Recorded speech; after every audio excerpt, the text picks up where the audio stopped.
Welcome back, friends, to the shop. I've got a fun and exciting video for you guys today. We've got some genuine Honda accessories for the Pioneer I was getting ready to put on. I thought you guys might enjoy hanging out with me. So let's unbox, show you what I got, and then we'll get started and see if we can get it all buttoned up.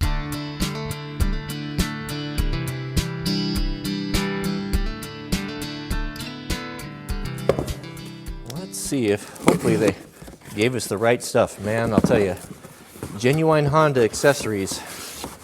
Give me the fizz. What do we have here? Boy, this is a pretty color. So you may remember from the previous video. Oh no, the guys, it doesn't come with the hardware. I'm guessing. Is it in there?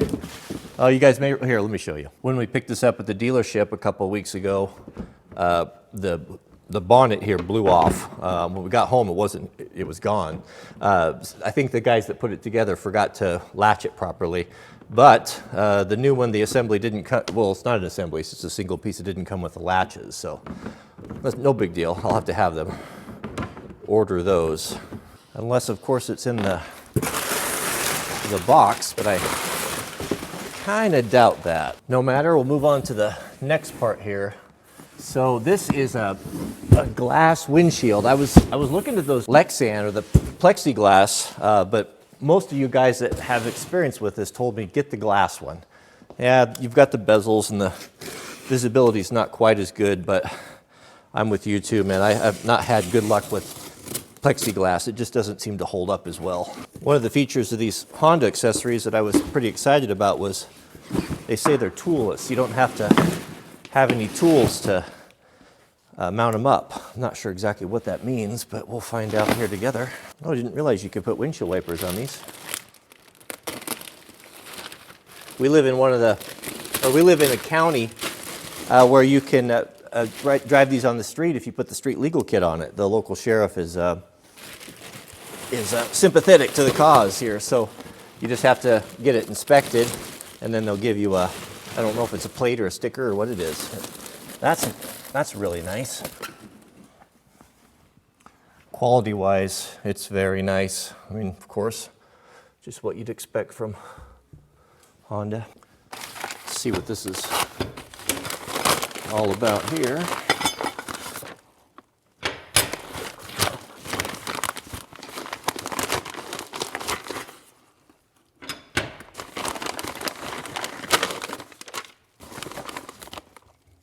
Looks like we got a couple of body panel push pins.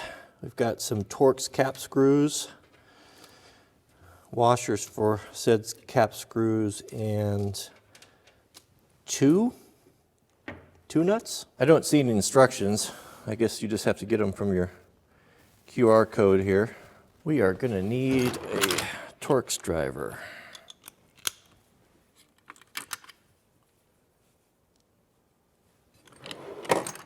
There's a pair of these L brackets, and it looks like they hook onto these clamps that will hook onto the upper portion of the roll cage. As I stated earlier, these are Torx screws. I know you East Coast guys, you don't know about Torx screws, and you'll try to use your regular Phillips screwdriver, but I'm telling you now, it's not going to work. Whenever they put an oval in rather than a slot, that means that there's going to be some adjustment required, of course, because never two things going to be perfectly the same. So we won't tighten these up all the way. We'll just get them close so we can move them. And once it's all assembled, then we'll go in and tighten everything.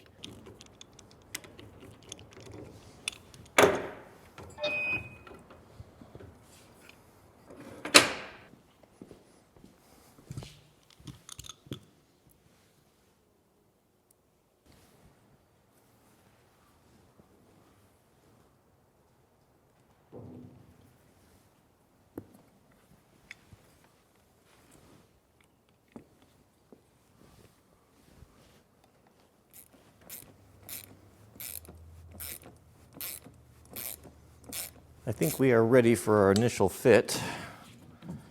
Take off my camera mount here. Should probably wipe that down real quick.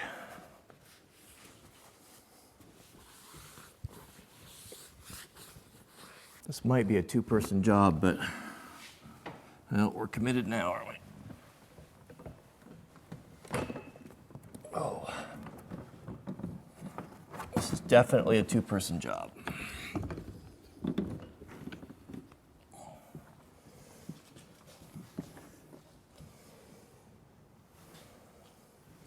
Yeah, I'm gonna get another hand before I scratch or break something.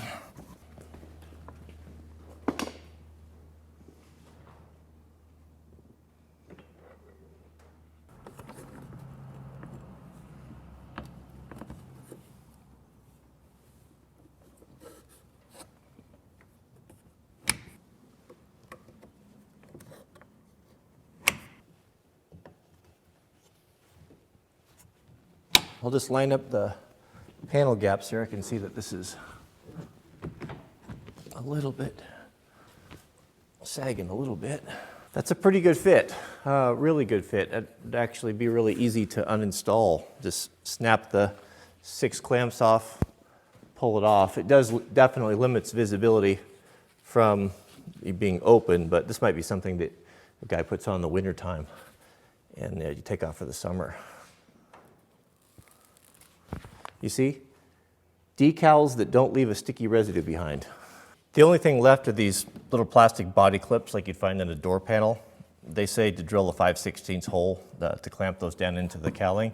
I'm not going to do that. I don't want to drill holes in it, and these things it's kind of phony anyway, so I'm just going to leave that alone. I don't see any problem. Next up is a rear view mirror. Hooks on the roll bar. I can't see who's behind me when you're on the road and stuff. It's nice, so it's got let's see, 175, I think this is a 175. It's like a kind of a wide angle, fisheye type of lens. This rear view mirror mounts on that frame tubing there. So we've got 3 sizes. There's a 2, a 1.5, and a 1.75. Here's the 1.5. That's too small. The 1.75, that's too big. All right, so it's somewhere in the middle. This must be some sort of an oddball size. Let's take a little bit of inner tube and wrap it around there. This plastic being on that powder coat is going to be slippery, and to tighten it up enough to get it to clamp is probably going to strip out that little screw. So let's wrap a little inner tube around there, and then that will keep that from spinning and increase that size just enough that we just enough to get it clamped. Oh, that's going to be nice. Keep an eye on the sweet loaf when she's in the back seat and just see what's behind me when I'm backing up. It doesn't obstruct anything. It stays above that notch right there.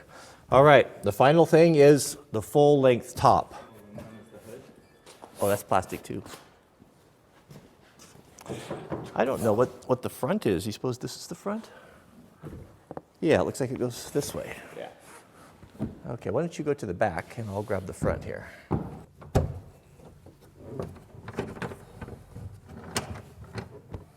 Good news, guys. We have a good dealership. They did include the clips. They had fallen out of the box in the van when I was cleaning things up. So we can get that installed right now. A lot of pieces for a couple latches there, isn't it?